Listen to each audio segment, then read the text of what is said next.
पर चढ़ाना, इसे इंग्लिश में क्या कहेंगे? आइए सीखते हैं। सबसे पहली चीज हमें क्या चाहिए कि अगर इसके एग्जांपल्स देखने हैं तो उसके पहले इसका जो इंग्लिश वर्ड होगा वो तो देख लें। देखिए, किसी को भी सिर पर चढ़ाने का मतलब, अगर आप हिंदी में कह रहे हैं तो इसका मतलब है कि आपने जरूरत से ज्यादा किसी को छूट दे रखी है और उसका obviously at some point this person is going to abuse that liberty.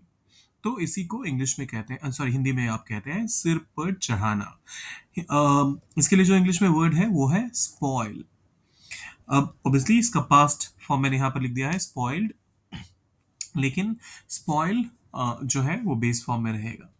अब एग्जाम्पल्स के माध्यम से आप बेहतर समझेंगे। बच्चों को ज्यादा लाड़ प्यार सिर पर चढ़ा देता है।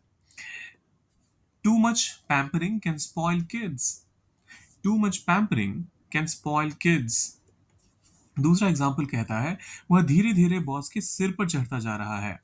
He is slowly getting spoiled by the boss's attention. He is slowly getting spoiled by the boss's attention.